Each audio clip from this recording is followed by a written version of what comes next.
He fet del silenci una guerra. He après a viure sense res. Yo soy campesino puro y no empecé la pelea, pero si me buscan ruido la bailan con la más fea. Bienvenidas y bienvenidos a Pueblo, un programa en el que debatir sobre asuntos que afectan al pueblo, del que todos formamos parte. Tú que estás al otro lado, un servidor que les habla, Andrés Cabrera, o Adri, que hoy nos acompaña. ¿Qué tal, Adri? ¿Cómo estás? Muy bien, aquí estamos, ya en tierra firme. Ya en tierra firme, porque Adri nos viene a hablar de su expedición en el Mediterráneo. Antes de comenzar con todo el asunto, ¿quién es Adri? Defínete un poquito. Bueno, yo soy un médico de familia que, bueno, uno de mis inquietudes es el tema de las migraciones y los derechos humanos y por eso me metí en esto de el rescate en el Mediterráneo. Te enrolas en el Aita Mari. ¿Cómo es el proceso para entrar en el Aita Mari? Acabas de volver hace escasas semanas. ¿Cómo fue ese proceso? Bueno, Aita Mari es el nombre del barco. La ONG se llama Salvamento Marítimo Humanitario, con la que yo ya había colaborado en un campo de refugiados en Grecia, en la isla de Quíos. Uh-huh. Entonces, a raíz de trabajar con ellos allí, conocí el barco Aita Mari y, bueno, surgió esta misión que venía retrasada de noviembre. Y hicieron un llamado para buscar voluntarios y yo estaba libre, así que me fui con ellos de una semana para otra. ¿Eras el único médico que se enroló allí? Sí, en cada misión va un médico, una profesional de enfermería, más otros voluntarios de rescate y luego la marinería profesional. ¿De dónde salió vuestra expedición? Pues salió del puerto de Adra, porque ahora mismo, temporalmente por lo menos, el puerto base de Aita Mari va a ser Adra, entonces la expedición sale de allí, de Adra, en Almería. ¿Y cómo es el proceso? Tú llegas a Adra, ¿cómo es el proceso una vez que te subes al barco para salir de la costa española? Cuéntame un poquito las autoridades, los problemas con los que os topáis. Bueno, lo primero es que yo no tenía ningún tipo de experiencia en el mar. Yo soy una persona de Cuenca y las aguas más profundas que he visto son las del río Cuervo, o sea que imagínate. Entonces, pues yo no conozco mucho del tema del mar. Yo imaginaba que probablemente, pues mientras llegaba toda la tripulación, estaríamos en el puerto de Adra, pero teníamos una inspección que venía de, creo que la última misión en la que estuvieron en Italia, los compañeros de Aita Mari, pues les encontraron en una inspección un montón de problemas, que estuvieron el barco secuestrado, pues no sé si fueron entre 3 y 6 meses en el puerto de Palermo. Entonces, a raíz de no resolver todas las cuestiones que tenían que resolver, volvieron, pero les dieron permiso para volver a Euskadi. En Euskadi les resolvieron, pero entonces España quiso hacer una inspección para asegurarse que todo estaba hecho otra vez. Así que cuando llegamos al puerto de Adra nos encontramos con que teníamos una inspección. Uh-huh. Nosotros imaginábamos que podía ser, pues eso, una cuestión de un día, de 2, no tengo ni idea. Yo no soy una persona de mar, como te digo, pero por lo que te decían los marineros, las inspecciones suelen ser pues una mañana. Uh-huh. Vienen, miran papeles, etcétera, hacen algún ejercicio de contra incendios o por si se abandona el barco y la inspección está dada. Pues en nuestro caso fueron 5 días enteros de inspecciones, además separados en 12 días. Así que yo llegué a Adra, pensaba que iba a salir en 2 o 3 días y ahí estuvimos en el puerto de Adra metidos en el barco durante 12 días. ¿Y qué motivos daban para justificar ese retraso de 12 días cuando habitualmente puede ser una mañana o un día con las autoridades? Claro, en el fondo es una de las maniobras de hostigamiento para las ONGs. A los estados, por alguna razón, no les interesa que los ONGs hagan el trabajo de rescate en el Mediterráneo. Desde un tiempo a esta parte, no recuerdo concretamente el año, se funda Frontex y todo este mito de la Europa fortaleza, de que las fronteras no son para vigilarlas, sino que son para defenderlas. Uh-huh. Entonces, ahí hay unos ojos muy incómodos, que son los ojos de los ONGs que trabajan en el Mediterráneo, y no interesa que estén ahí. ¿Qué pueden hacer para que no estemos ahí? Pues una de las formas que pueden hacer es lo que hacía Salvini, que es decir que somos traficantes y que no podemos estar ahí. Entonces eso... Claro, eso genera también mucha respuesta social, ¿no? Cuando a Carola Rackete, la capitana alemana del Sea-Watch, que entró después de varias semanas sin puerto, entró en territorio italiano y Salvini la detuvo, pues claro, hubo una ola de solidaridad hacia hacia Carola y hacia las ONGs que trabajan en el Mediterráneo. Lo que están haciendo ahora países como España y como Italia es limitar, es ponerlo todo muy difícil. Te ponen inspecciones larguísimas como las que nos ponen a nosotros. No, nosotros lo estamos haciendo para que no os ponga ningún problema cuando lleguéis a Italia, todo es por la seguridad y tal. La realidad es que nos tienen 12 días parados en Adra cuando estábamos perfectamente preparados para empezar a rescatar. La financiación viene por donaciones, por ONGs. Cuéntame un poco la financiación de esta expedición. Bueno, de esta expedición concretamente no te sé decir de dónde viene el dinero. Al final es una ONG que tiene donantes tanto privados como públicos. Tiene una parte que dona concretamente el gobierno vasco, pero también hay ayuda de otras ONGs y de socios, ¿no? Entonces, si cualquiera quiere colaborar con SMH y la misión de la Itamari, pues está su página web, smh.eus, y ahí tienen forma de ser asociado, de donar. Pues tienen una manera bastante bonita que te dicen, pues donar para que la Itamari pueda hacer una milla. Entonces calculan el dinero que cuesta de combustible una milla y puedes donar eso. Y vosotros, una vez que ya tras esos 12 días de estar ahí parados, anclados, salís, ¿cuál es la primera misión? ¿Cuál es el primer objetivo una vez que ya estáis en aguas internacionales? Salir de España, ¿no? Porque en la zona SAR española, que se llama, hay diferentes formas de dividir el territorio del mar, ¿no? Una de ellas son las zonas SAR, son zonas Search and Rescue, donde los estados tienen una responsabilidad de búsqueda y rescate si se producen naufragios, ¿no? Esto es antes de aguas internacionales esta Claro, franja. Efectivamente. Entonces están lo que son las aguas territoriales de un propio país, una zona que son 12 millas, si no me equivoco, repito que no soy un profesional del mar, es decir, a 12 millas náuticas de la tierra es como si estuvieras en tierra, es territorio español. 12 millas más se le llama zona contigua, que es como una zona de responsabilidad. España sigue teniendo esa responsabilidad comercial, económica, de derechos de pesca, cosas así. Y luego están las zonas SAR, que no es exactamente lo mismo. Entonces hay unas franjas de territorio del mar que corresponden las labores de búsqueda y salvamento a los países. Creo que más o menos coinciden con esas 24 millas náuticas, pero te lo estoy diciendo un poco de memoria. Entonces, cuando nosotros salimos del puerto de Adra, mientras estemos dentro de esas 12 millas, seguimos en aguas territoriales españolas, dentro de las siguientes seguimos en áreas de influencia española y estamos en zona SAR española.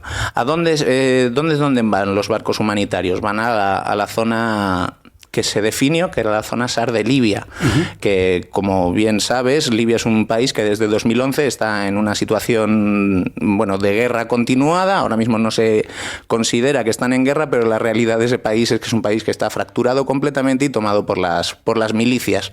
Bueno, pues en ese contexto la Unión Europea le da una zona de responsabilidad, la zona SAR de Libia, y los barcos humanitarios donde producen, donde trabajan es en torno a la zona SAR de Libia, porque es la ruta mayoritaria del Mediterráneo central, ruta migratoria, ¿no? Entonces hay diferentes rutas migratorias en el Mediterráneo. La nuestra es la occidental, la central es la de Libia y la oriental sería ya la de la frontera entre Turquía y Grecia, ¿no? Pues la vía del Mediterráneo central pasa por Libia. De ahí salen las pateras y ahí hay una zona SAR-Libia que correspondería a esas labores a Libia, pero durante mucho tiempo no lo hicieron. Ahora, con el dinero que están recibiendo de la Unión Europea, sí lo están haciendo, pero no para el volumen de barcas que salen, ni mucho menos. Al final las ONGs lo que hacen es un apoyo a los estados, no tienen la intención de suplantar las funciones de los estados. No creo que a ninguna ONG le importaría demasiado, de hecho es lo deseable, que Italia, que Malta cumpliera sus labores de búsqueda y rescate, pero en un contexto en el que no lo están cumpliendo, pues las ONGs suplen esa falta de los estados y se va en torno a la zona SAR de Libia, pues a prevenir que si hay alguna barca en distrés pueda ser salvada por un barco humanitario. Los flujos migratorios son cambiantes. ¿Por qué llega a Libia concretamente un estado, como bien hemos dicho, que está en conflicto constante desde hace una década? ¿Por qué desde Libia y no desde otra zona quizás más tranquila? Bueno, hay una cosa que depende estrictamente de la misma política local. Libia es un país muy grande, donde el 95% de la población se acumula en la zona de costa. Entonces es un territorio muy vasto que tiene mucho petróleo. Durante un tiempo fue uno de los países más ricos de África. Con Gaddafi. Con Gaddafi, efectivamente. Entonces, para todo ese trabajo y todo el desarrollo de las ciudades de la costa, utilizaban mucha mano migrante. Cuando llega la primavera árabe, el derrocamiento de Gaddafi y Libia se fractura, ahí hay un montón de gente que trabajadores, pues lo que está pasando en Qatar con los estadios para el Mundial, ¿no? Que nos llega constantemente que los estadios los están construyendo migrantes y además en unas situaciones laborales indignas y con muchísimas muertes, ¿no? Había un montón de gente que huye de esa situación de violencia. Por otro lado, la razón principal por la que entran por Libia en un momento dado es por el acuerdo entre Grecia y Turquía. Acordaos que en 2015 y 2016 es lo que Europa considera que es la crisis de los refugiados, porque son las llegadas masivas a las costas griegas y también por tierra, ¿no?, a Europa. En un momento dado, Europa hace un acuerdo con Turquía que le da un montón de dinero para evitar que esta gente salga. Entonces la gente no sale y va al siguiente punto. ¿Cuál es el siguiente punto? Pues por Libia, concretamente. También si, como bien dices tú, los flujos están muy vivos, pues si cierran en Marruecos, van para Canarias, o si cierran en Marruecos, van hacia Libia. Si Libia lo cierra en un momento dado, pues empiezan a salir por Túnez, empiezan a salir por Egipto, empiezan a salir por cualquier lado. Ahora retomamos tu papel en Aita Mari, pero me interesa justo cuando llega el migrante a punto de montarse en esa patera, ¿qué sufre hasta llegar al momento de montarse en la patera, que ya has sufrido meterte en aguas sin saber qué va a ser de ti de futuro, pero qué has sufrido previamente? Pues mira, la nacionalidad mayoritaria en la misión que hicimos nosotros, la nacionalidad de las personas que rescatamos mayoritariamente eran somalíes. Entonces salen de Somalia y claro, para entrar también en esos territorios tienes que contactar con mafias para que te pasen en el territorio. Gaddafi construyó 2 ciudades en el sur de Libia, que son los 2 pasos fronterizos, porque como os digo, Libia es un país muy grande, muy deshabitado, es desértico.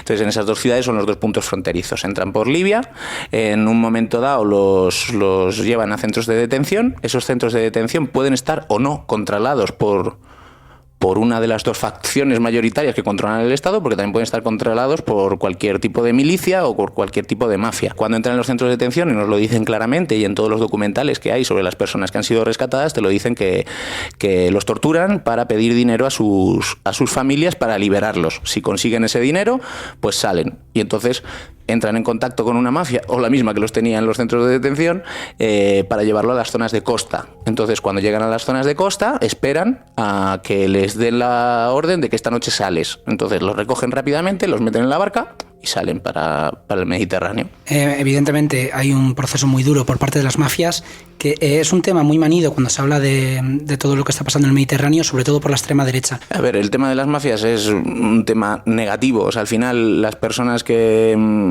las mismas mafias son las que torturan a esta gente para conseguir dinero. Entonces no tenemos que verlos a lo que son las mafias así desde un punto de vista positivo, ni mucho menos. No. Ahora bien, esa gente en algunos aspectos lo ven desde un punto de vista positivo, porque es su única forma de salir de esos lugares, porque nos centramos mucho en las noticias y todo, en los rescates en el Mediterráneo, muy pocas veces nos planteamos por qué tiene alguien que tirarse al mar para conseguir llegar a territorio europeo si además puede ser un garante de una solicitud de asilo, ¿no? Es decir, ¿por qué no hay pasajes seguros? Que es una cosa que las ONGs reclaman mucho, ¿no? Que no sea necesario tirarse al mar para poder entrar en un proceso de asilo. Entonces, como no se hacen esos pasajes seguros, pues ¿quién suplanta esa función? Las mafias, concretamente. Y las mafias pues consiguen que esa gente se monte en barcas y nada más. Porque cuando tú te montas en una barca en la costa libia, la tierra más cercana europea la tienes a 400 kilómetros. Me gustaría que vierais las habéis visto, ¿no? Porque es bastante frecuente ver las imágenes de estas barcas. ¿Os imagináis esas barcas de goma o de madera viejísimas con 100, 150 personas dentro que hagan 400 kilómetros en mar abierto? O sea, si ya hay naufragios en el mar de Alborán y hay naufragios en el estrecho de Gibraltar, que aunque es un mar bastante más complicado que el que tenemos en el Mediterráneo central, el estrecho de Gibraltar tiene 12 o 13 kilómetros y estamos hablando que para llegar a Malta o llegar a Lampedusa esta gente tiene que hacer 400 kilómetros. Entonces lo que les aseguran es que van a salir con la barca, pero nada más. ¿Por qué desde la Unión Europea, desde los organismos, los estados, no hay un interés en arreglar esta situación? Al final, estos aspectos, la gente nos puede decir que son cosas que opinamos y tal, pero al final vamos a la realidad, ¿no? Italia tenía en un momento dado un plan de rescate bastante interesante, era la Operación Mare Nostrum, que tenía unos números impresionantes. O sea, rescataban un montón de gente, costaba bastante dinero, también hay que decirlo, pero bueno, hay que plantearnos cuánto cuesta Frontex, por ejemplo, ¿no? Mantener Frontex, los barcos de Frontex, que eso cuando Cuenta un poco qué es Frontex exactamente, por si alguien no lo conoce. Aparte de no ser un experto en el mar, tampoco soy un experto en migraciones ni en política europea, pero vamos, puedo decir que Frontex es la agencia europea de control de fronteras que se crea pues para evitar que la gente llegue, básicamente. Uh-huh. Entonces, Italia en ese momento tenía, no sé, para 2014, 2015, tenía la operación Mare Nostrum con unos números de rescate impresionantes, con una muy buena función. Muchas ONGs dicen también que tenían una muy buena coordinación con ellos, pero en un momento dado Europa dice que, lo que he dicho antes, que las fronteras no se vigilan ni se protegen, no se protege a la gente, sino que se protege la frontera. La frontera hay que defenderla y que no puede entrar nadie. ¿Quién cumple esas funciones? Esa agencia europea que se llama Frontex. Entonces, Frontex es una agencia que nos está costando muchísimo dinero, que nos va a costar mucho más, que siempre salen las noticias que se va a reforzar la labor de Frontex. Frontex no está ahí para salvar a nadie, Frontex estará ahí para proteger las fronteras de la Unión Europea. Entonces, esos barcos italianos que en su momento estaban funcionando bien, pues ya no están. Y en un contexto en el que la demografía es cambiante, que el problema no se va a solventar levantando muros más altos, ¿crees que va a estallar de alguna forma en un futuro próximo todo el tema migratorio? Yo creo que vamos, es otro aspecto que no es de creer, no es de opinar, es una cosa que está pasando y es una cosa que va a pasar más. Imagínate, si ahora huyen de situaciones de violencia, imagínate cuando el cambio climático sea tan fuerte en esos sitios que no haya nada que comer y nada que beber. Entonces esa gente va a venir aquí porque aquí sí hay que comer y sí hay cosas que beber. Si abandonáramos los intereses europeos África, pues a lo mejor ese tiempo, eso duraría un poquito más, pero al final claro que van a venir. Yo creo que tenemos que acostumbrarnos a ver nuestras costas con cada vez más personas que llegan huyendo de situaciones de violencia y huyendo de situaciones de pobreza extrema. Cerrarán a lo mejor alguna frontera, vendrán por otra, o sea, eso está claro. Totalmente. Vamos a volver una vez que ya estáis a varias millas de la costa libia. ¿Qué hacéis allí? ¿Cuál es vuestra función una vez estáis allí y todavía no habéis hecho ninguna labor de rescate? Nosotros lo que hacemos es nosotros los barcos humanitarios lo que hacen es cumplir la legislación internacional que dice que si hay una situación, hay un barco en distress que se llama, es un barco en riesgo de naufragio o naufragando, hay una obligación legal de rescatar. Eso es como si tú vas por la calle, tú Andrés, vas por la calle y te encuentras a una persona que de repente se echa la mano al pecho y se cae. Si tú te vas y no lo asistes, estás cometiendo una ilegalidad. Uh-huh. Si ya fueras sanitario, pues incluso vas por lo penal, ¿no? Pues en el mar es lo mismo. Entonces lo que hacen las ONGs es cumplir con la legalidad y se encuentran una barca en situación de distrés, tienen la obligación legal de asistirla. ¿Cómo es la asistencia? Pues produciendo un rescate. ¿Y qué dice la legislación internacional que tiene que pasar justo después de producirse el rescate? Llevar a las personas, a los náufragos, al primer puerto seguro. Lo que se hace en el momento en el que se produce el rescate es pedir puerto. ¿Cuál sería el puerto seguro? Si Europa dice que Libia es un país seguro, bueno, pues eso las ONGs no lo reconocen, no reconocen a Libia como un puerto seguro. Siguiente puerto es Malta y el siguiente es Italia. Ahora mismo Europa reconoce Libia como puerto seguro. Claro, en un momento dado Europa dijo que Libia es un puerto seguro, cuando desde 2011 no existe una Libia unificada, hay dos o tres gobiernos incluso ha estado en una parte de la costa, ha estado controlada por Estado Islámico. El gobierno que reconoce la Unión Europea, que no es el que más territorio controla, solo controla una parte de la costa norte. Como no se considera Libia un puerto seguro, el siguiente puerto seguro es Malta o es Sicilia, o sea, es Italia. Entonces tú pides puerto al primer puerto seguro. Con eso un poco también para cuando Salvini decía que por qué estos de Aita Mari y de Open Arms no se lo llevan a España y tal, porque incumplirían la legislación internacional que dice que tú tienes que llevar a los náufragos al primer puerto seguro. El más cercano. Claro.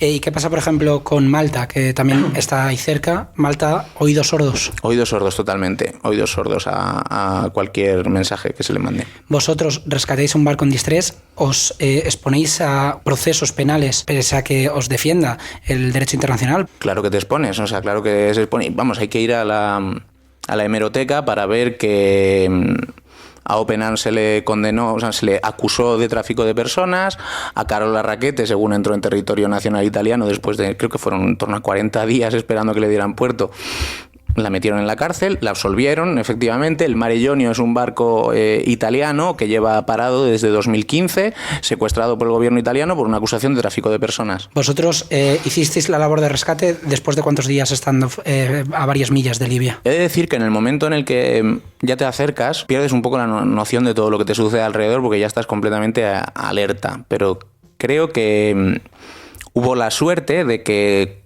cuando nosotros, al final, para ir de España a esa zona se tarda una media de unos 5 días con un barco como el Aita Mari. Entonces creo que cuando llegamos allí no pasaron ni 24 horas o 24 o 48 horas en que ya hubiera avisos. ¿Por qué? Porque había buena mar. Por eso digo que hubo la suerte de que llegamos y había buena mar. Los días anteriores había muy mala mar, entonces las pateras no salen de Libia si hay mala mar. Salen cuando hay buena, pues nosotros llegamos en ese momento y al poco tiempo de llegar ya había avisos. ¿Cuántas personas subieron al Aita Mari? Claro, vosotros imaginaos ese primer momento en el que nosotros tenemos delante la patera, eran en torno a las 6 de la mañana. La verdad es que una escena preciosa, llegando el amanecer, pero claro, ves la barca y ya te empiezas yo como médico, pensar, digo, ay, ¿qué me voy a encontrar, no? Llega la Zodiac, evalúa la situación, comprueba que hay una situación de distrés, que no tienen agua, que llevan 30 horas a la deriva, que la barca está sin rumbo de ningún tipo, que están en mucho riesgo. Se pide permiso a las autoridades para producir el rescate. ¿Las autoridades son las libias, las europeas? Europeas, las autoridades europeas. Esto ya sí que me piso un poco, pero también hay hay centros de control, ¿no? Hay centros de vigilancia. Concretamente en el Mediterráneo Central es el centro de coordinación de Roma. Entonces se dice la situación al centro de Roma, Roma da el ok de producir el rescate, entonces en la Zodiac van montando primero a las personas más vulnerables, ¿no? Niños, mujeres solas, familias, etcétera. Entonces, pues nosotros, el equipo sanitario, hacemos la primera labor de identificación y triaje. Y ahí estaba, imagínate, estaba cagado de miedo de lo que podía venir. Y ya cuando se acerca la Zodiac, ya nos habían avisado desde la Zodiac pues que había alguna embarazada, que había algún niño. Y entonces, cuando llega la Zodiac al costado de estribor, de repente, claro, empieza a haber un montón de movimiento y uno de los voluntarios que estaban ayudando a la gente a salir me dice, toma, y me da un bebé de 9 meses. Uh-huh. Claro, yo me quedo en la puerta de la enfermería con este bebé de 9 meses, con Maida, una somalí preciosa, que se me queda mirando y rompe a llorar, ¿no? Claro, imagínate verme a mí con la mascarilla, con las gafas, con el casco, con el EPI, porque además ahora estamos en el tiempo del COVID, la niña se asustaría que te cagas, claro. y rompió a llorar. Que en ese sentido a mí me vino bien, porque un bebé que tiene buen tono y llora, que está bien, ¿no? Porque esa primera labor que hacemos de triaje es un triaje de emergencias. Es decir, si hay alguien que está en un serio riesgo de tener un problema, lo que es una emergencia, básicamente. Entonces, básicamente, si todos los que tenía yo delante hablaban y andaban, ya los evaluaría más tarde. Mientras tanto, tenía que seguir pasando gente porque en esa pequeña barca de madera había 102 personas. 102 personas, que habría sido imposible que hubieran llegado a Sicilia. Concretamente, es una situación de distrés. He de decir que hay otras barcas que llegan. O sea, decir que eso a mí lo que más me sorprendió, que hay algunas barcas que hacen esos 400 kilómetros, flipante. Pero no, esta barca, por supuesto que no.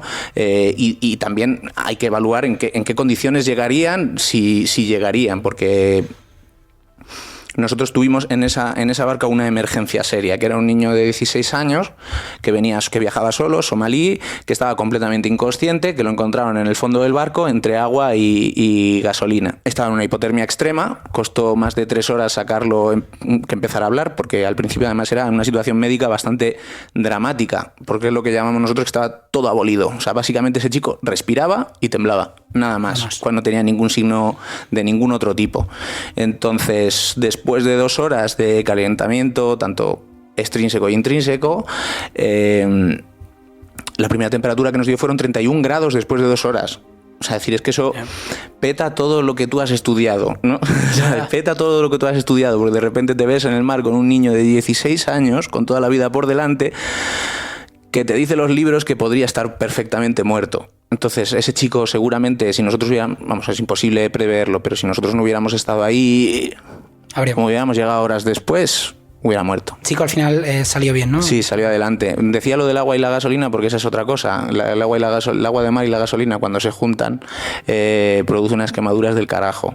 Pues este chico tenía prácticamente el 100%, aparte de tener la hipotermia, que tenía prácticamente el 100% del cuerpo quemado, con quemaduras de diferente tipo. No quemaduras excesivamente graves, pero todo lo que veíamos de piel el chico era marroncillo de piel y nosotros lo veíamos prácticamente negro. Cuando estamos con este chico, que era el último que nos trajeron, lo trajeron en volandas y nos lo dejaron en la enfermería, de repente vemos que estamos poniendo rumbo hacia otra parte porque habíamos tenido otro aviso de otra barca. Entonces pusimos pusimos rumbo hacia esa segunda barca y claro, yo Yo en ese momento de ahí estaba con este chico porque yo pensaba, digo, que se nos puede ir en cualquier momento, pero bueno, fuimos a asistir a esa segunda barca. Inciso, el equipo que tienes para asistir a este chico es deficiente, ¿no? Es muy bueno en el sentido, yo tenía una enfermería estupenda, fantástica, maravillosa, muy bien previsto todo, pero al final tú tienes ahí la sensación de, en función de cómo vayan las cosas, yo puedo hacer lo que puedo hacer, pero este chico hay que sacarlo en un tiempo determinado, ¿no? Y además ahí pierdes el control radical. Claro. Entonces,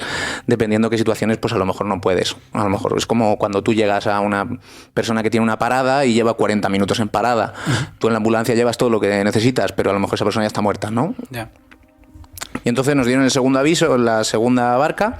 Estábamos ya, si no recuerdo mal, bastante cerca de aguas de Lampedusa. Esa barca estaba por allí cerca. Otra medida de hostigamiento de las ONGs es poner un montón de normas absurdas, porque fijaos lo que estábamos hablando.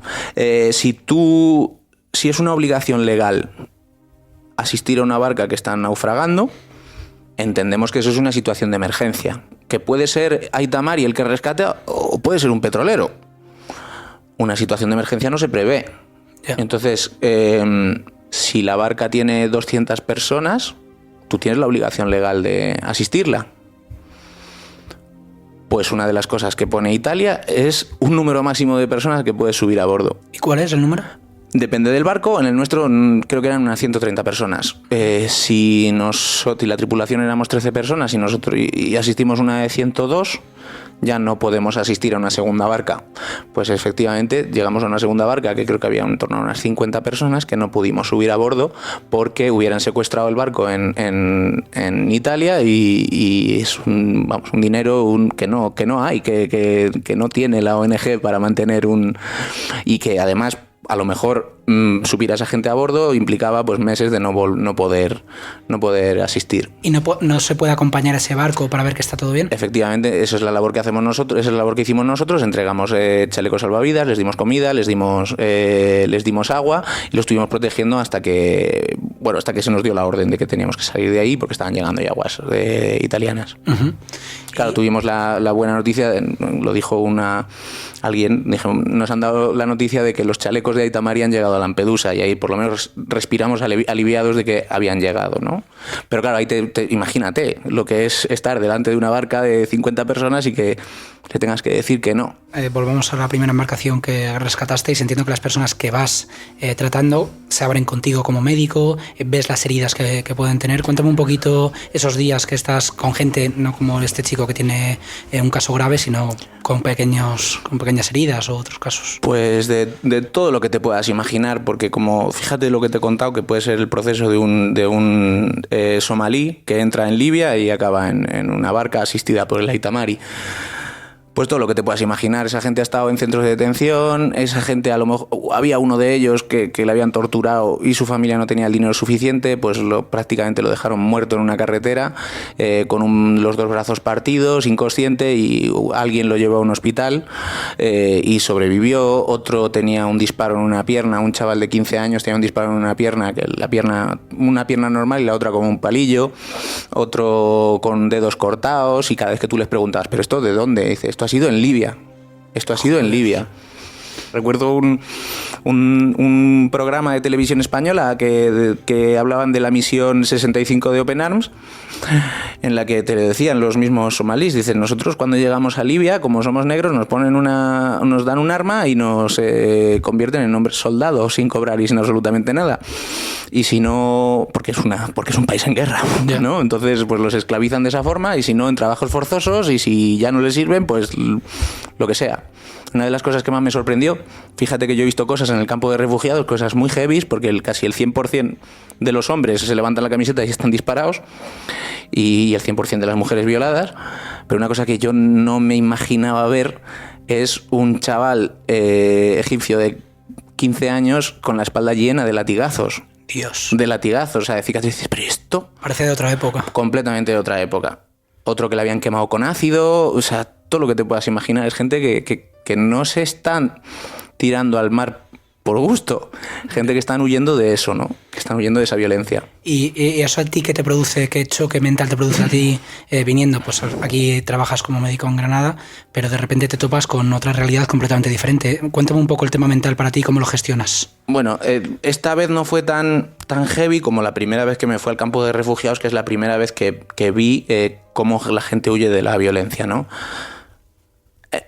Es que no hay palabras para describir eso. O sea, es decir, aquí tú estás acostumbrado a asistir a problemas de salud derivados muchos de las condiciones de vida que tenemos en este mundo, situaciones de emergencia, también te puedes encontrar cosas en una puerta de urgencias, te puedes encontrar de todo lo que te puedas imaginar, pero cosas como esta, tú imagínate un chaval que te levanta la camiseta y ves que, claro, no hablas el mismo idioma, intentas enterarte de lo que le pasa y resulta que tiene un agujerito en el medio del abdomen tapado con una servilleta de papel, que si sacas la servilleta de papel se mea, porque le han pegado 4 tiros en la tripa y le sacan algún cirujano le saca el uréter a la tripa y él tiene que bloquearlo con una servilleta.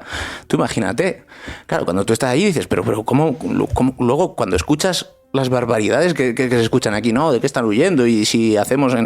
Pues probablemente si Europa no hubiera hecho todo lo que ha hecho en África, a lo mejor esta gente no estaría así. A lo mejor no, pero claro, eso es algo irreversible ahora mismo. Hemos destruido ese continente y eso es lo que hemos producido durante tantos siglos de colonización y de tantos siglos de explotación de ese territorio, ¿no?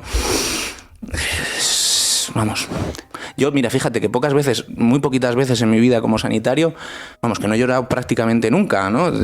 Expreso las emociones de muchas maneras, no quiere decir que no las tenga, pero llorar no me he visto llorar nunca. Pero cuando vi la espalda, después de sacar a este chico de 16 años adelante, y cuando vi la espalda llena de quemaduras, llena de... Ahí me puse allá y digo, es que esto no es. Es que no estás preparado en la carrera cuando estudias medicina, no estás preparado para algo así. ¿Qué va?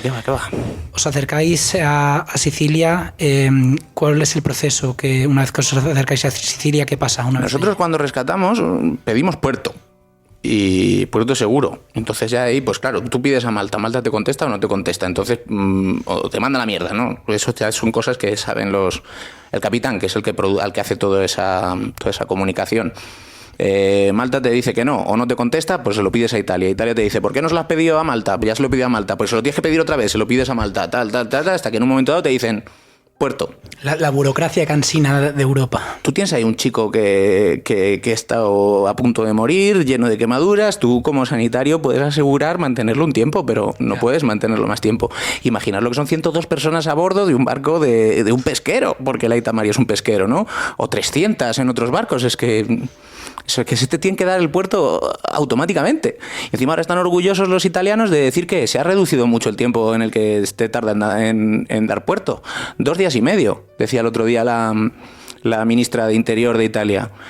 Pues vale, no son los 15, 17, 20 o 30 de Salvini, pero yo le recetaba a esa señora que se subiera 2 días y medio a bordo de un barco con 102 personas que huyen de toda esa miseria con un montón de secuelas físicas y emocionales, ¿sabes? Le recetaba que estuviera ahí 2 días y medio. Verías lo poco que tardaba en darnos puerto. O sea, decir que es una burocracia que no se puede permitir, porque al final son la vida de las personas, de personas que están huyendo de una situación terrible. Llevan 40 horas a la deriva, deshidratados, perdona la expresión, todos cagados, todos meados. O sea, luego lo miras en perspectiva y ya han sido relativamente pocos días, en el sentido de que, bueno, pues sí, no has estado 20, has estado 4, pero aquello se hace eterno. Tú imagínate para nosotros, o sea, porque yo ahí era voluntario, ¿no? Yo hacía las funciones de médico, pero ahí tenías que limpiar, tenías que ayudar a hacer la comida, tenías que vigilar porque se producían situaciones de violencia en el barco. O sea, era un trabajino que te cagas, ¿sabes? Ahí era un no parar, es el caos total y absoluto. Yo recuerdo cuando bajó después del desembarco el último, que me senté delante del periodista y le dije, ¿tú eres consciente de lo que hemos vivido? Yeah. O sea, tú eres consciente de la locura extrema en la que hemos estado en los últimos días. Entonces, pues tú estás ahí esperando a que te den puerto, tú me imagino que van poniendo rumbo norte, acercándote a aguas territoriales italianas y te pinta que van a dártelo en Italia, hasta que te dicen, ve a puerto. Te dicen, te asignamos el puerto de Augusta, en este caso. Uh-huh. Y te dan un punto, dicen, ahí tienes que echar el ancla. Entonces tú llegas allí, echas el ancla, no estás en tierra, estás en medio de la bahía, y a esperar. ¿A qué? ¿A que te digan que vayas a muelle?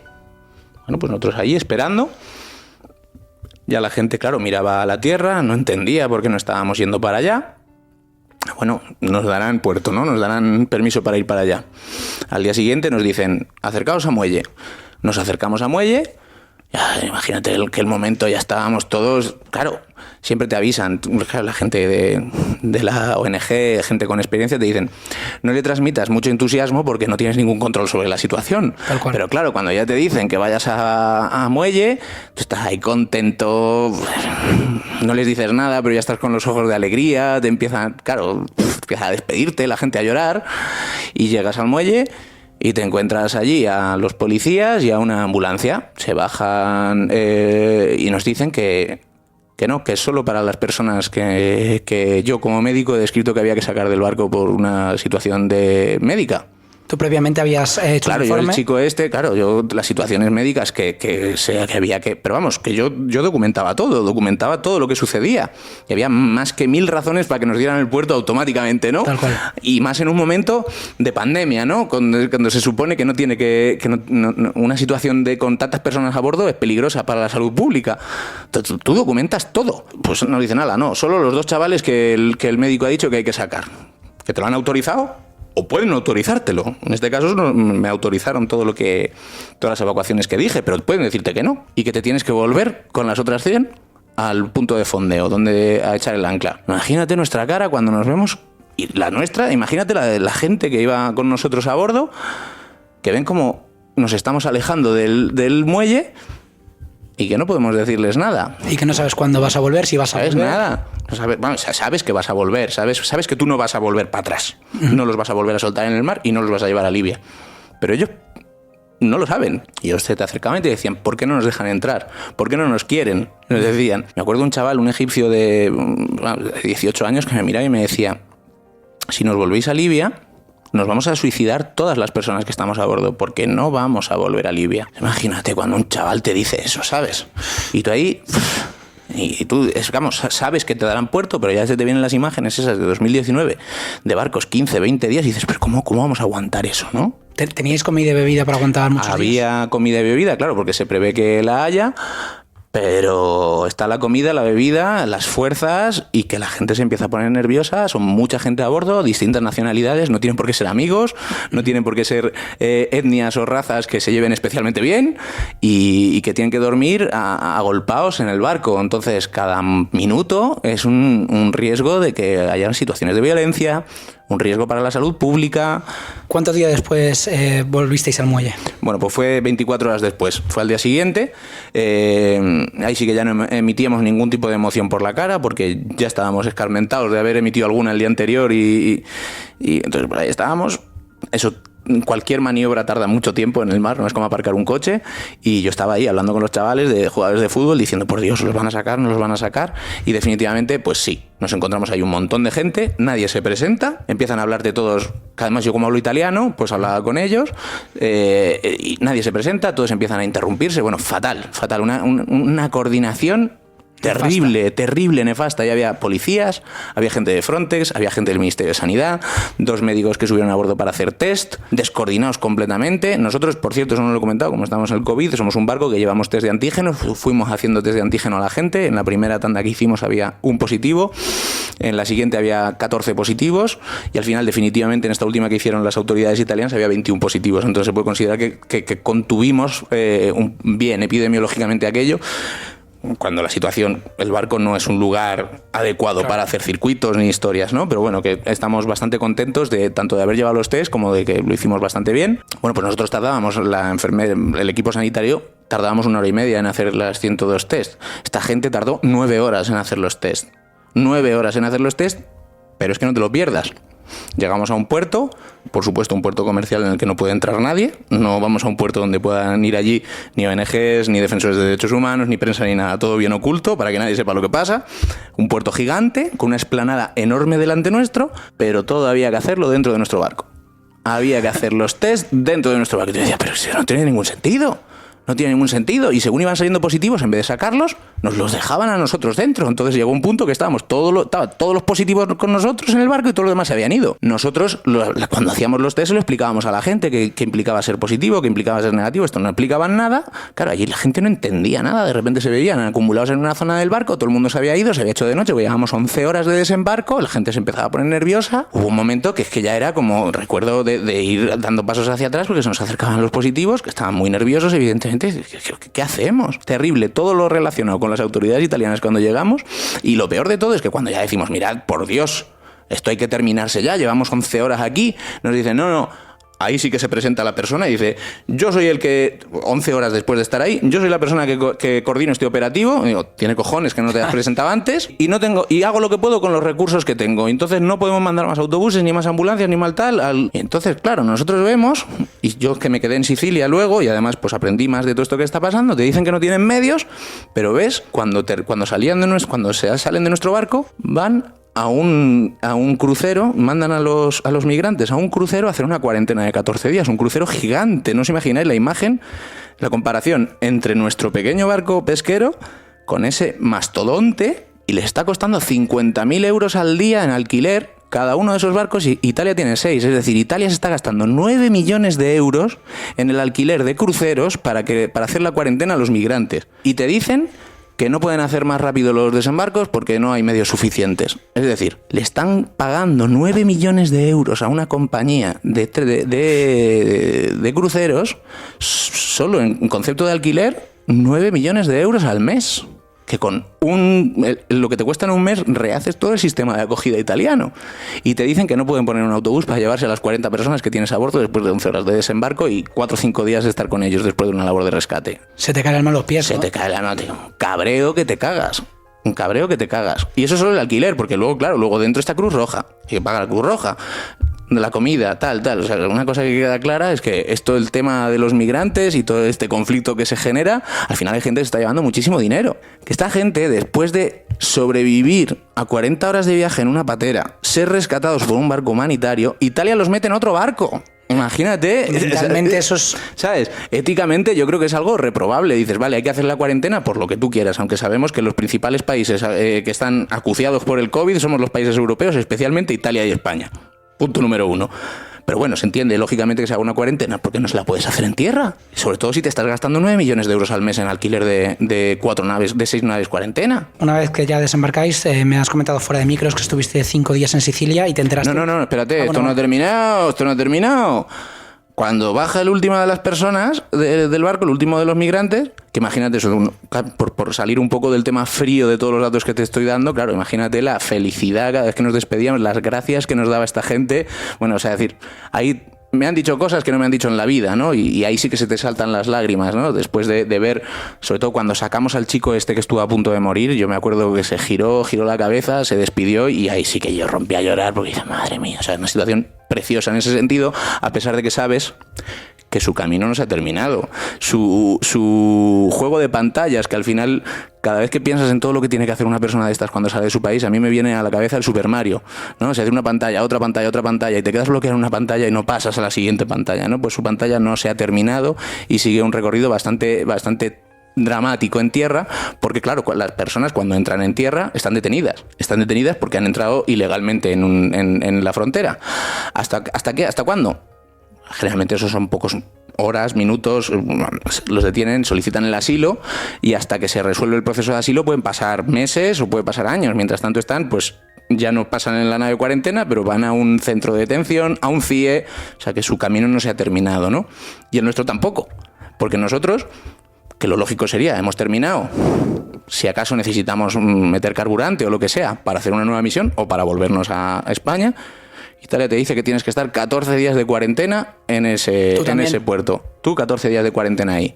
Epidemiológicamente no se sostiene por ningún lado, porque si tú no vas a entrar en Italia, no sabes por qué te van a hacer una cuarentena. Entendería que España nos dijera al entrar que debemos estar 14 días desde el último contacto con la última persona que tuvimos a bordo. Pues imagínate que hubiera sido ahí. Ahí empieza a contar. Tardamos 5 días en volver a España, pues tenemos que estar 9 días en el puerto de Adra. Ya en tierra, pues no. 14 días de cuarentena en Italia. Y además, todas las estrategias, esta que es otra estrategia de hostigamiento a las ONGs, Cuando Salvini te atacaba por tráfico de personas, evidentemente eso es algo que nadie quiere, ¿no? Pero la opinión pública por lo menos estaba con las ONGs. Claro, entendía la opinión pública que es una maniobra de hostigamiento. Pero cuando lo que te dicen es que tienes que hacer una cuarentena por el COVID, es más difícil que eso a la opinión pública, porque claro, entendemos que claro se tiene que hacer una cuarentena, etcétera. O cuando te hacen inspecciones es más difícil de desmontar que es una maniobra de hostigamiento, porque te dicen, no, hombre, todo por la seguridad, etcétera. Pues esta es otra, te tienen 14 días ahí después de haber estado 12 días en Adra. El tiempo que estés con ellos a bordo hasta que te dan puerto, desembarcas, 14 días de cuarentena. Todo esto son dinero, esfuerzos, fuerzas, porque ahí cada día mentalmente empieza a ser más complicado. Y luego, imagínate, alguien que no es un marinero, para los marineros es normal estar mucho tiempo en el barco, pues estar 14 días allí delante de puerto para una persona como yo, pues es bastante duro, ¿no? Pero claro, nada que ver con lo que tenían que vivir los migrantes dentro de esos barcos, porque ahí decíamos, bueno, estarán mejor en esos barcos que en el Aita Mari. Lo veías grandes, ¿no? Luego, como bien dices, cuando se termina la cuarentena, yo me quedé en Sicilia porque me interesaba conocer la gente que trabaja con los migrantes en tierra y seguir un poco el recorrido que hacen estas personas en Italia. Ya conocía lo que sucede en Grecia, me gustaría ir también a Canarias para ver qué es lo que está pasando allí. Pues tenía interés en conocer lo que estaba pasando en Sicilia.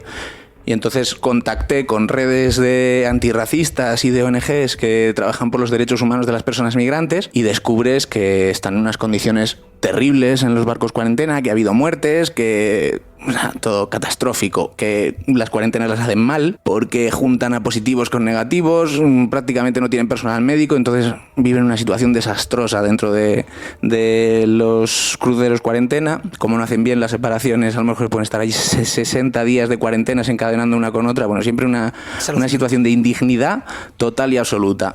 Luego salen de allí y van pues a hotspot que llaman, ¿no? Que serían como los campos de refugiados, pero a diferencia de lo que conocemos últimamente en Grecia, pues son unos campos en los que están poco tiempo y de allí pues van a CIES, que allí se llama Centro de Internamiento y Expulsión. Joder. Se llaman así, no. Que tiene narices. Bueno, por lo menos son sinceros, ¿no? No como nosotros, ¿no? Centro de Internamiento Extranjero, que son también Centro de Internamiento y Expulsión. Y bueno, eso contando que luego además tu país no tenga acuerdos de extradición directa con otros, como tiene Italia con Túnez, que el proceso de asilo vaya adelante o no vaya adelante, que cuánto dura, es una situación dramática. O sea, es decir, que sus pantallas no se terminan cuando llegan a tierra. Y para acabar con este bloque, esas personas cuando ya por fin, si lo consiguen, llegan a Europa, se topan con una realidad muy compleja en la que pues no tienen esos mecanismos para llegar a una sociedad o a lo prometido, y encima se topan con un racismo estructural, con una aporofobia estructural.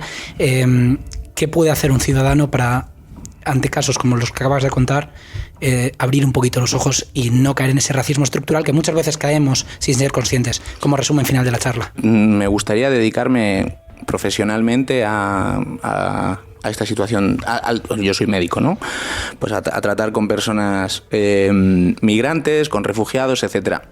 Pero todo este recorrido que he vivido en el mar y que luego he vivido en tierra en Sicilia, Italia, que es un país bastante más rico que España, está en el G8, pero tiene un estado del bienestar catastrófico. Tanto que lo que nosotros llamamos aquí exclusión sanitaria, allí es una norma. Allí su sistema sanitario no acoge a las personas sin papeles y a las personas que tienen papeles con muchísimas trabas, ¿no? Al final mi conclusión es que un español como yo, médico como yo, es casi un imperativo legal trabajar porque en mi país no suceda lo que sucede en Italia y que se sigan garantizando unos derechos que están en tela de juicio precisamente por esos discursos racistas, ¿no?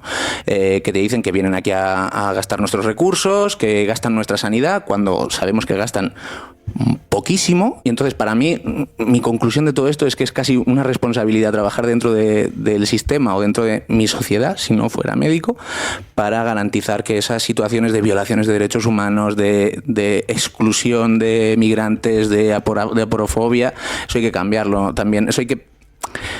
No hay que permitir que eso cale en nuestro país, que terroríficamente está pasando, ¿no? Y entonces cuando surgen los discursos que surgen en torno al Albaicín, que es donde yo vivo, con el tema de los menas que están generando inseguridad y tal, que piensen en todo lo que he hablado de una persona que sale desde Somalia y tiene que vivir todo lo que hemos hablado. Al final los son supervivientes y tienen una vida durísima.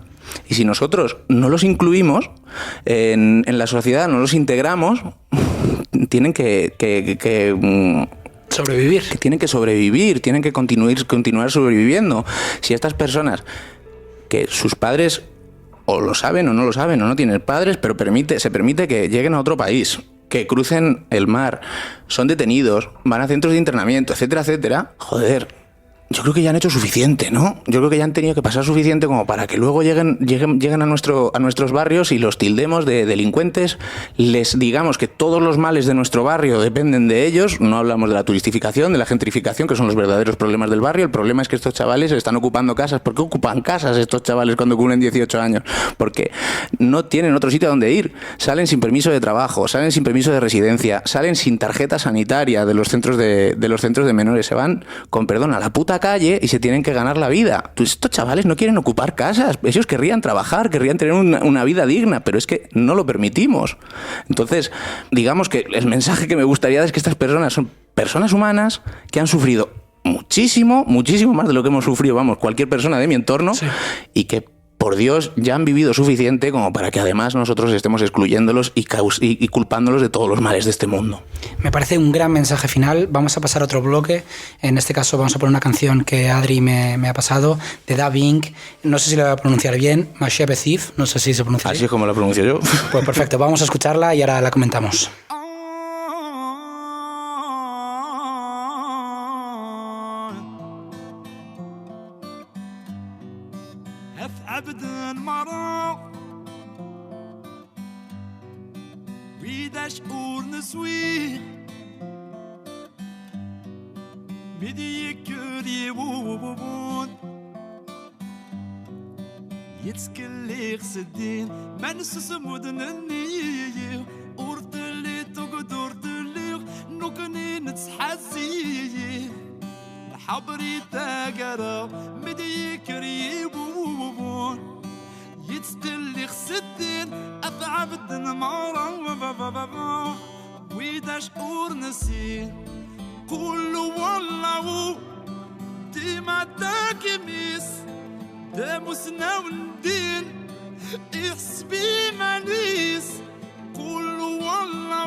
يلي ونيلك نبعاغ نكرر تشعرنا دكول الوحش الغضا سلهم مش نعيا منسو سمت سيت سقدا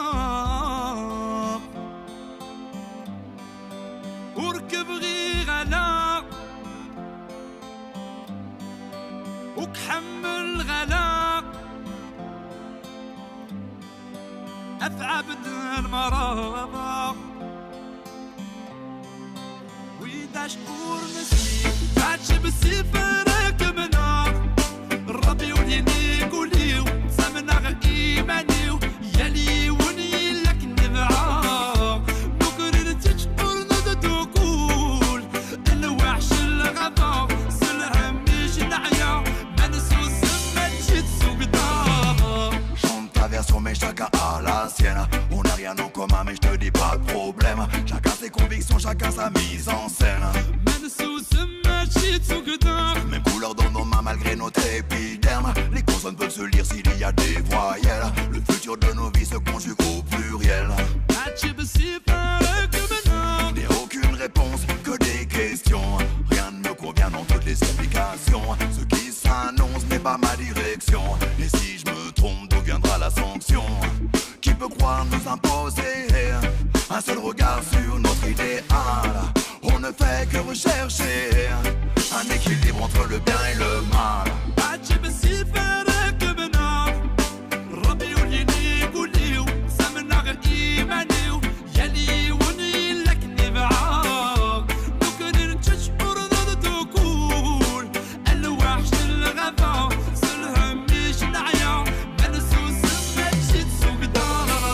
Quand l'eau est trop profonde, je reste sur la rive. noyé dans un désert, une terre aride. Et quoi qu'il arrive, il faut trouver l'équilibre entre accepter nos chaînes et rester libre. Et tant qu'il le faut, prévenir les autres de la dérive, car beaucoup d'entre nous sont unanimes. Et tant qu'il le faut, on le dira dans toutes nos rimes, le monde sera celui qu'on s'imagine. Yeah!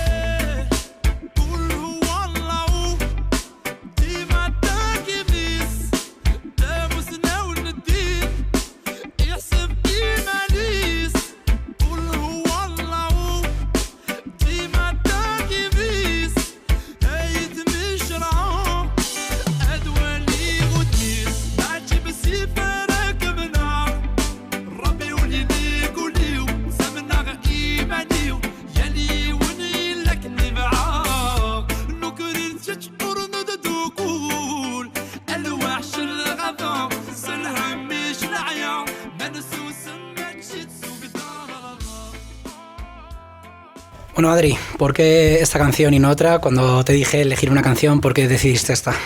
Bueno, pues por supuesto no sé bereber ni tampoco sé francés, pero esta canción desde la primera vez que la escuché me hacía recordar muchísimo, no sé por qué, ¿sabes? La música también tiene esa cualidad de recordarte cosas o hacerte ver cosas que a lo mejor no tienen nada que ver. De hecho no tengo ni idea de lo que habla concretamente, pero me hace mucho pensar en esos viajes que hace esta gente cuando llega a Grecia o cuando llegan a las costas de Libia, y no solo te la he puesto a ti, sino que ha sido la canción del barco, ¿no? Yo llevé mi altavocillo y ponía esta canción todo el tiempo, ¿no? Porque me hace pensar mucho en el viaje que hacen las personas de que salen de sus casas huyendo de todas estas cosas hasta llegar a Europa.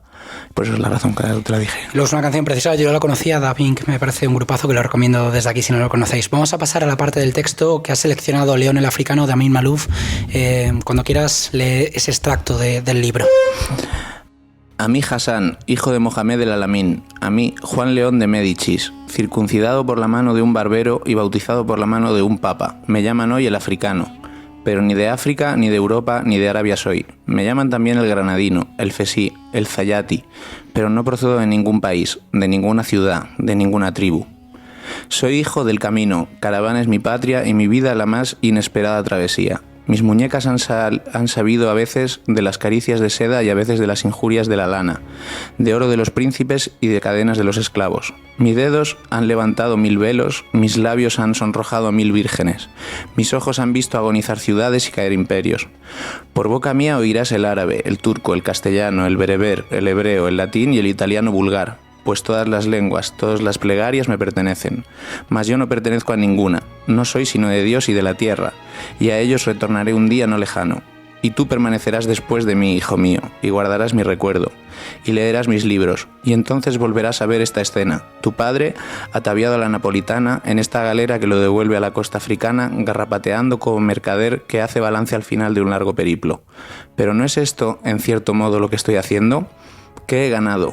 ¿Qué he perdido? ¿Qué he de decirle al supremo acreedor? Me he prestado 40 años que me he ido dispersando a merced de los viajes. Mi sabiduría ha vivido en Roma, mi pasión en el Cairo, mi angustia en Fez, y en Granada vive aún mi inocencia. En Granada vive aún mi inocencia, habla de un personaje que nació aquí en Granada.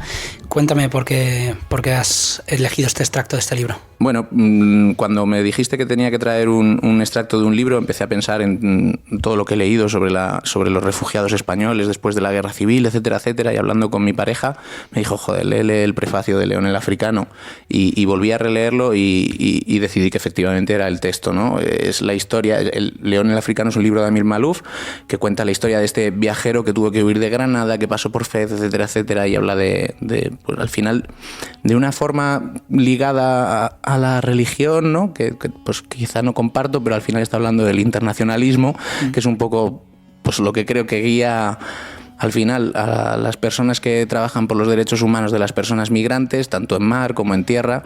Pues al final es el internacionalismo y entender que somos todos de una tierra común, ¿no? Y por eso decidí que era un buen texto para traer aquí. Te diré que me parece tan buen texto que tengo unas ganas tremendas de leer el libro, no lo he leído y me han entrado muchas ganas solo al leer este texto por cómo está escrito y por la historia que seguro que cuenta. Me gusta acabar las charlas, Adri, con una palabra y que me digas brevemente qué significa para ti. En este caso he escogido la palabra privilegio. ¿Qué significa la palabra privilegio para ti? Bueno, efectivamente has elegido una palabra bastante complicada porque implica muchas aristas. Creo que el privilegio es todo aquello que nosotros tenemos que revisarnos constantemente, ser conscientes de que tú y yo, por ser hombres, tenemos unos privilegios que nuestras compañeras no tienen, que tú y yo, por ser españoles, tenemos unos privilegios que las personas que rescató el Aita Mari no tienen, y que tenemos que tener claro que los tenemos, sobre todo cuando nos relacionamos con gente que no los tiene, ¿no? No es que no tengan privilegios, sino que en muchos casos no tienen derechos. Creo que es algo que tenemos que revisarnos constantemente. ¿Qué significa para mí? Pues quizá la conclusión es esa. No renunciamos a nuestros privilegios, porque sería mentir decir que día a día nosotros renunciamos a nuestros privilegios, pero que cuanto menos tenemos que revisárnoslo, sobre todo cuando nos relacionamos con gente que está privada no de privilegios, sino de derechos. Me parece una gran definición. Adri, me ha gustado mucho hablar contigo y estás invitado las veces que quieras. Un placer. Y a vosotros que estáis al otro lado, gracias por escuchar Radio Almaina en el 88.5 FM, aquí en tu dial en Granada.